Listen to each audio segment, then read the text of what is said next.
రాహుల్ గాంధీ ఆధ్వర్యంలో ఇప్పటి వరకు 105, 106 ఎన్నికలు జరిగాయి. ఈ ఎన్నికల్లో దగ్గర దగ్గర 99 ఎన్నికల్లో ఓడిపోవడం జరిగింది. హిమాచల్ ప్రదేశ్, అలాగే తెలంగాణ, ఇటువైపు ఏమొచ్చేసి కేరళ, కర్ణాటక, ఈ 4 రాష్ట్రాలు తప్ప ఎక్కడా కూడా గెలుపు లేదు. మరొక వైపు ఏమొచ్చేసి జార్ఖండ్, అలాగే కాశ్మీర్, ఈ 2 రాష్ట్రాల్లోన వాళ్ళు సంకీర్ణ ప్రభుత్వాన్ని ఏర్పాటు చేశారు, కూటమి ప్రభుత్వాన్ని ఏర్పాటు చేయగలిగారు. ఇవి తప్ప కాంగ్రెస్ గెలిచినటువంటి సందర్భం లేదు. 2005 నుంచి ఇప్పటి వరకు 21 సంవత్సరాల కాలంలో రాహుల్ గాంధీ పాల్గొన్నటువంటి ప్రతి ఎన్నిక కూడా ఓటమి పాలవుతుంది. ఇప్పుడు 5 రాష్ట్రాల్లో ఎన్నికలు జరిగితే మొత్తం 4 రాష్ట్రాల్లో ఓడిపోయి కేరళంలో మాత్రం విజయం సాధించారు. అంటే ఈ లెక్కను చూసుకున్నట్లయితే 99 ఎన్నికల్లో ఓడిపోవడం జరిగింది. మరొకటి ఓడిపోతే 100 సెంచరీ కొట్టబోతున్నాడు రాహుల్ గాంధీ. ఎందుకు? కాంగ్రెస్ ఆలోచించుకోవాల్సినటువంటి అవసరం అయితే ఉంది. ఇక్కడ కాంగ్రెస్ ఎలాంటిదంటే బానిసత్వం. కాంగ్రెస్ దగ్గర ఎలాంటి నాయకుడైనా సరే బానిస బ్రతికే బ్రతకాలి.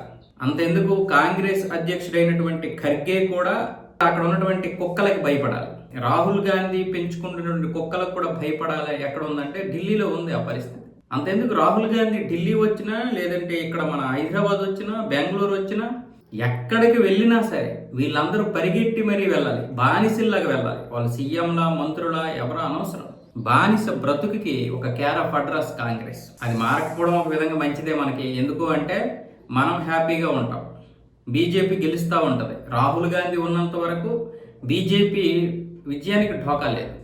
మిగతా పరిపాలనా పరంగా జరుగుతున్నటువంటి పరిణామాల్లో ప్రజలకి మంచి అవగాహన అయితే వచ్చింది, అందులో ఎటువంటి సందేహం లేదు. కానీ ఎంతో కొంత మెజారిటీ రావడానికి కాంగ్రెస్ అధ్యక్షుడు, లేదనుకుంటే కాంగ్రెస్ సీనియర్ నేత అయినటువంటి రాహుల్ గాంధీ, ఖర్గే, వీళ్ళిద్దరూ చాలా కీలకమైనటువంటి పాత్ర పోషిస్తున్నారు అనడంలో ఎలాంటి సందేహం అయితే లేదు. ఇప్పుడు అదే అంటున్నారు, రాహుల్ గాంధీ మరికొన్ని రోజులు ఉంటే, మరో 10-15 సంవత్సరాలు కాంగ్రెస్ తరఫున ఇలా పోరాడితే బీజేపీ మరో 10-15 సంవత్సరాలు ఢోకా లేకుండా 100వ సంవత్సరం, అంటే స్వతంత్రం వచ్చిన 100వ సంవత్సరం 2047 వరకు పరిపాలిస్తే చాలు. ఆ తర్వాత దేశాన్ని ఎవరు పరిపాలించినా పర్వాలేదు. అప్పటికి వీళ్ళు జాతీయ భావజాలాన్ని ముందుకు తీసుకొచ్చేసి ప్రజలు చైతన్యవంతులు చేస్తారు. కాబట్టి కొంతవరకు ఈ బానిసత్వం నుంచి మన మనస్తత్వాలు కూడా బయటపడతాయి. కాబట్టి అప్పుడు కాంగ్రెస్ లాంటి పార్టీ ఉండదు. ఈలోగా జాతీయ భావజాలంతో కూడినటువంటి పార్టీలు కూడా ముందుకు వచ్చేస్తాయి. కాబట్టి ఈ కాంగ్రెస్ లాంటి పార్టీతో మనకి ఎటువంటి ఇది ఉండదు, అంటే ఈ పనికిరాని పంచాయతీ ఉండదు. అప్పుడు వేరే పార్టీలు ఉంటాయి. కాబట్టి అప్పుడు బీజేపీ ప్రతిపక్షంలో ఉన్న, అధికార పక్షంలో ఉన్న పర్వాలేదు. అధికార పక్షంలో ఉండేది కూడా హిందుత్వ పార్టీ అయి ఉండాలి, ప్రతిపక్షంలో ఉండేది కూడా హిందుత్వ పార్టీ ఉండాలి. మనకి ఈ పనికిరాని మతాల గురించి, ఈ పనికిరాని ఈ ఏదైతే మతోన్మాదం ఉందో దీని గురించి లేకుండా ఉంటే చాలు, అభివృద్ధి మీద దృష్టి పెట్టచ్చు. ఇప్పుడు బీజేపీ అభివృద్ధి మీద దృష్టి పెట్టాలి, ఇటువైపు దేశాన్ని కాపాడాలి, రోహింగ్యాల నుంచి దేశాన్ని కాపాడాలి, సెక్యులరిస్ట్ నుంచి కాపాడాలి. ఈ డిఎంకే లాంటి పార్టీలు, టీఎంసీ లాంటి పార్టీలు, ఇకపోతే ఎస్పీ లాంటి పార్టీల నుంచి కూడా ఈ దేశాన్ని కాపాడుతూ ఉండాలి. కాంగ్రెస్ లాంటి పార్టీని మట్టి కల్పిస్తూ ఉండాలి.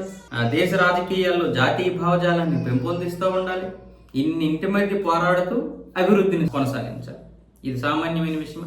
మిగతా దేశాలు ఎందుకు అభివృద్ధి చెందుతాయంటే వాటికి ఇంకేం పని ఉండదు. ప్రతిపక్ష పార్టీలైనా, అధికార పక్ష పార్టీలైనా దేశం కోసమే ఆలోచిస్తాయి. ఇక్కడ అలా కాదు. ఈ దేశాన్ని మొత్తం ఇస్లామిక్ ఎప్పుడు చేస్తామా అని కొంతమంది ఆలోచిస్తారు. ఈ దేశాన్ని పూర్తిగా నాశనం చేద్దామా, ఎప్పుడు చైనాకి కట్టుబెట్టేద్దామా, చైనాకి తొత్తులుగా మారిపోదామని కొంతమంది ఆలోచిస్తారు.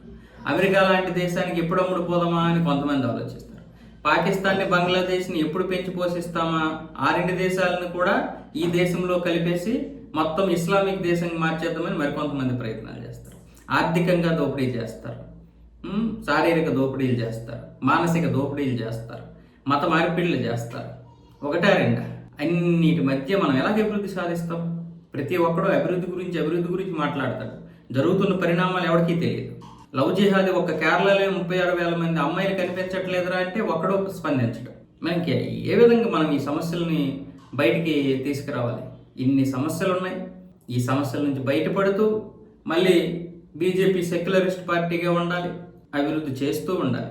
మరి ఈరోజు ప్రజలైతే కొంతవరకు బీజేపీని నమ్మడానికి ఎన్ని నువ్వు పోరాటాలు చేసినా అభివృద్ధి అనేది కొంతవరకు ముందుకు వెళ్తుంది. కాబట్టి అభివృద్ధి అనేది మనకు కనిపిస్తుంది. కాబట్టి ఈరోజు బీజేపీని ప్రజలు నమ్ముతున్నారు.